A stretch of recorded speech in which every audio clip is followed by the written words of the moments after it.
Hallo liebe Leute, schönen guten Abend. Mein Name ist Sudan Lama. Ich bin Deutschlehrer bei DOS Multiservices oder DOS German भाषा कक्षा। म चाहिँ German भाषा प्रशिक्षक DOS Multiservices अथवा हाम्रो रहेको छ DOS जर्मन भाषा कक्षा। तपाईहरुलाई फिजिकल क्लासेसहरु चाहिँ चाहिरहेको छ अथवा खोजिरहनु भएको छ भनेदेखि चाहिँ DOS जर्मन भाषा कक्षा बुटवल मिलन चोकमा आएर चाहिँ लिन सक्नुहुन्छ।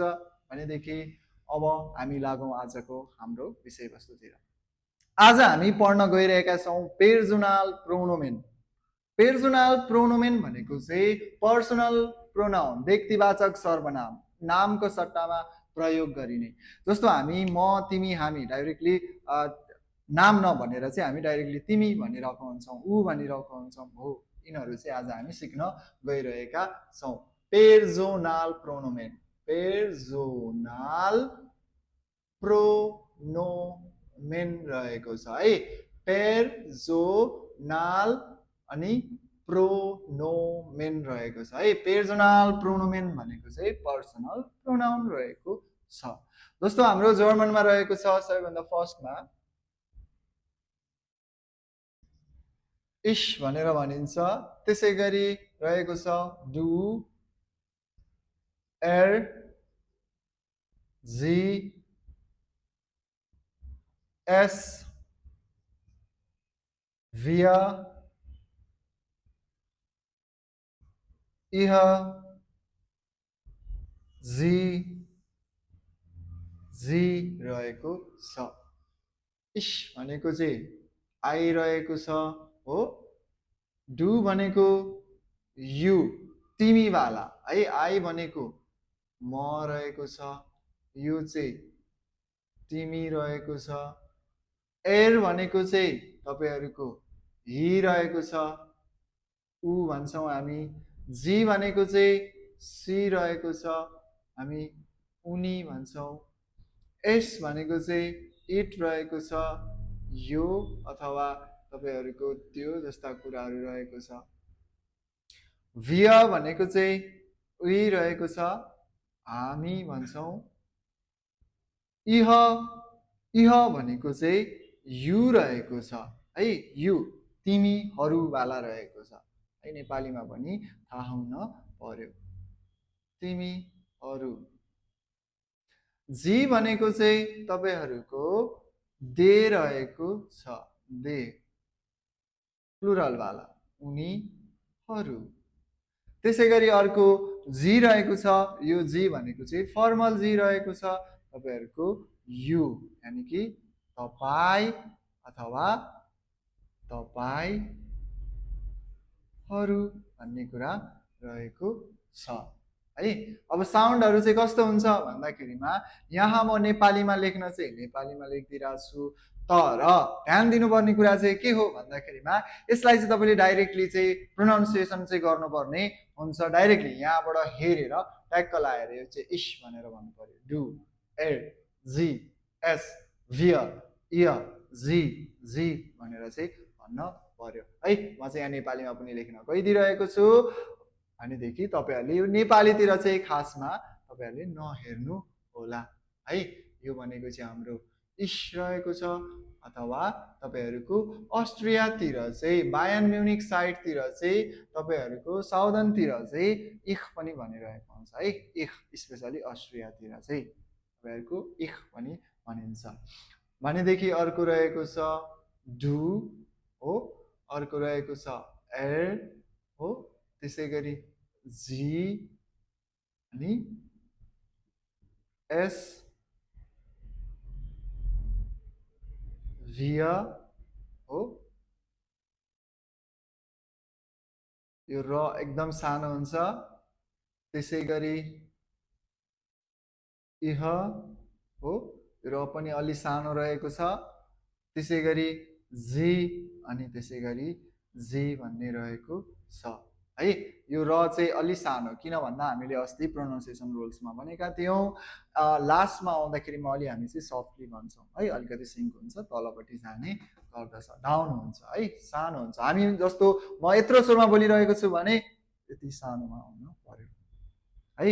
ल यसलाई खर लाएर तपाईँहरूले सार्नु होला अनि त्यसपछि हामी फेरि प्रोनाउन्सिएसनतिर जान्छौँ है फटाफट पज गरेर चाहिँ तपाईँहरूले चाहिँ सार्नु होला म चाहिँ प्रोनाउन्सिएसनतिर लाग्छु र तपाईँहरूले अलि ठुलो ठुलो स्वरमा म सँगसँगै चाहिँ भन्नु होला रिपिट गर्नु होला है जर्मनमा चाहिँ नाक स्प्रेसन भन्छ स्प्रेसन बिट नाक स्प्रेसन जी बिट नाक ओके फलो गर्नु होला है इश इश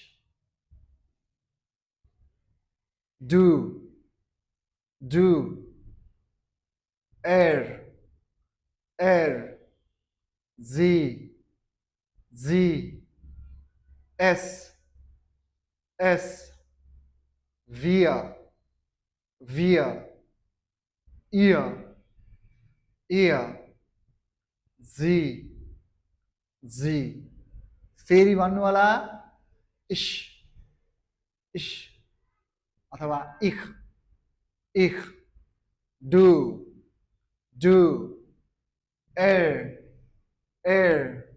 sie es wir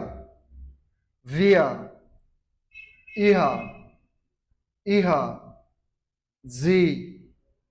जी फेरि सेम रहेको छ जी यसरी तपाईँहरूले चाहिँ फलो गर्नु पर्यो रिपिट गरिराख्नु पर्ने चाहिँ हुन्छ सो अब यो सँगसँगै चाहिँ हामीलाई चाहिँ के पनि जान्नुपर्ने हुन्छ भन्दाखेरिमा चाहिँ पेर्सोनल प्रोनोमेन जान्नु भइसकेपछि चाहिँ हामीलाई चाहिँ थाहा हुनुपर्ने हुन्छ भेर्बेनहरू चाहिँ भर्बहरू थाहा हुनुपर्ने हुन्छ भेर्बेन भनेर भनिन्छ है यो भी हो तर तपाईँहरूले यसलाई फेर्बेन भन्न मिल्दैन अस्ति हामीले प्रोनाउन्सिएसन रुल्समा चाहिँ भन्न चाहिँ यसलाई भी भन्नेलाई चाहिँ हो फाउ भनेर भन्थ्यौँ यानि कि एफ साउन्ड हुन्छ भनेर भनेका थियौँ तर फेरि यहाँ किन मिलिरहेको छैन भन्दा तपाईँहरूको यो जर्मन ल्याङ्ग्वेज चाहिँ जर्मनीमा मात्रै नभएर विभिन्न अरू कन्ट्रीहरू जस्तो स्विजरल्यान्ड हो त्यसै गरी अस्ट्रिया हो धेरै कन्ट्रीहरूमा चाहिँ बोल्ने गरिन्छ जर्मन बाहेक पनि 4वटा देशमा चाहिँ नेसनल्ली बोल्ने गरिन्छ सो यो जुन जर्मन ल्याङ्ग्वेज जर्मन कल्चरहरू मिल्ने कन्ट्रीहरूको समूहलाई चाहिँ एउटा डाक भनेर भनिन्छ सो यहाँनिर ओभरअल्ली कस्तो बोलिन्छ हामी त्यतातिर जानेछौँ है स्ट्यान्डर्ड जर्मन अनुसार कसरी के जान्छ त्यो अनुसार चाहिँ हामी भन्ने गर्छौँ है सो यसलाई चाहिँ तपाईँहरूले चाहिँ के भन्नु पर्यो त फेर्बेन नभनेर भेर्बेन भनेर भन्न पर्यो है नेपालमा चाहिँ हामी नेपाली बोले तापनि मिल्दैन नि त ठाउँ परिवेश अनुसार फरक हुन्छ सो त्यस्तै रहेको छ है भेर्बेन भन्ने कुरा रहेको छ यो भेर्बेनहरू पनि तपाईँहरूलाई थाहा हुनुपर्ने हुन्छ यो पेर्सोनल प्रोनोमेन सँगसँगै चाहिँ है भर्बहरू जानु खेल्नु हिँड्नु डुल्नु जस्ता कुराहरू रहेको छ have to go to it to see जस्ता कुराहरू रहेको छ टु प्ले हैन धेरै कुराहरू चाहिँ रहेको छ जुन चाहिँ तपाईँहरूलाई थाहा हुनुपर्ने हुन्छ जस्तो म चाहिँ अब भर्बको पनि यो चाहिँ रेगुलर भर्ब रहेको छ रेगल मेसिग भेर्बेन भनेर भनिन्छ है भेर्बेन भर्ब हो अब भर्बको पनि म कस्तो खालको भर्ब भन्दाखेरिमा चाहिँ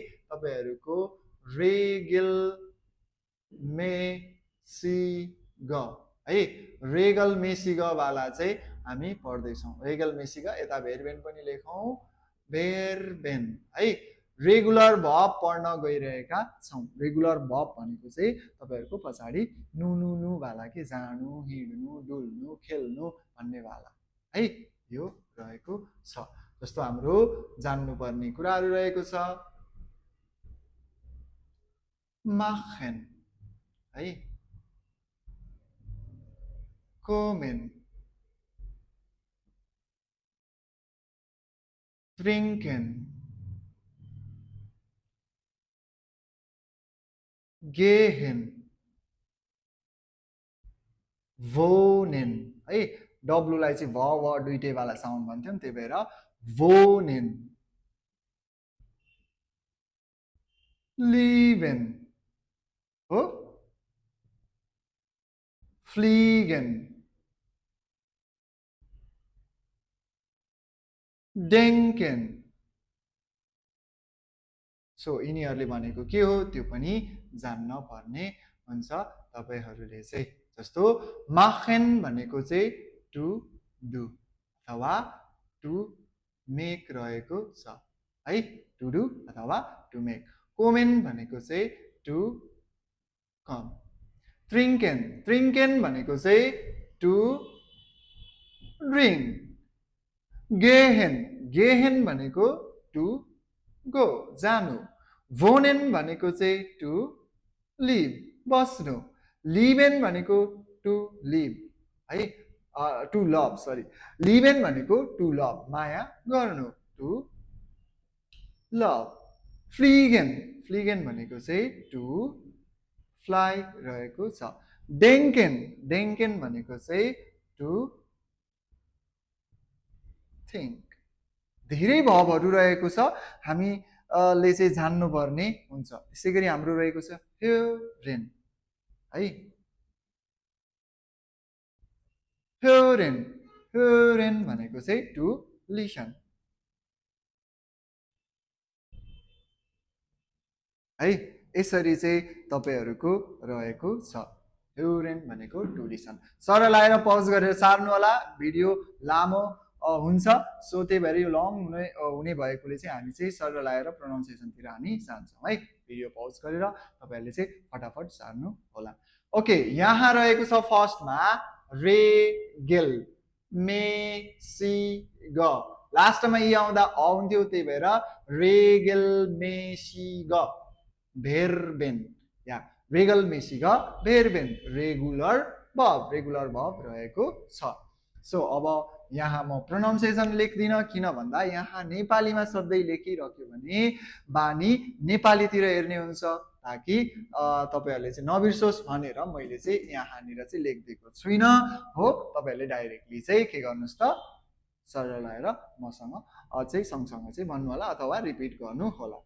ओके, माखेन, माखेन रुल्स छ है। सिएचको अगाडि ए ओ अथवा यु जस्ता कुराहरू आउँदा तपाईँहरूको के हुन्छ भन्दाखेरिमा सिएच चाहिँ ख हुन्छ, त्यही भएर माखेन। ओके, फलो गर्नु होला मलाई। माखेन, माखेन। कोमेन, अलिक ठुलो स्वरमा भन्नु होला है। कोमेन, कोमेन। ट्रिङ्केन, ट्रिङ्केन। गेहेन, गेहेन। वोनेन, वोनेन। लिबेन, लिबेन। फ्लिगेन, फ्लिगेन। डेङ्केन, डेङ्केन। हेरेन, हेरेन, हेरेन, हेरेन, हेरेन, हेरेन है, हेरेन रहेको छ। यसरी तपाईँहरूले चाहिँ रेगल मेसिग भेर्बेनहरूलाई चाहिँ पढ्नु होला, याद गर्नु होला। धेरै भवहरू रहेको छ, तपाईँहरूले चाहिँ यी भवहरू सबैहरू चाहिँ पढ्नु पर्ने हुन्छ। आजको भिडियोमा यति नै रहेको छ, बाँकी चाहिँ हामी फेरि फर्दर भोलि पढ्दै पढ्दै जानेछौँ। सो आजको लागि यति नै रहेको छ। बाई बाई भन्नु पर्यो भने के भन्नु पर्यो? बाई भन्नु पर्यो भनेदेखि तपाईँले भिडियो हेर्नुभएको छैन भने हाम्रो हिजोको भिडियो चाहिँ हेर्न सक्नुहुन्छ है। ल, बाईलाई चाहिँ के भन्छ? च्युस भनेर भन्नु पर्यो है, अथवा अफिडजेन भन्नु पर्यो। भोलि भेटौँला भन्नलाई चाहिँ बिस्मोगेन है, बिस्मोगेन रहेको छ। ल, सबैजनालाई बिस्मोगेन, च्युस।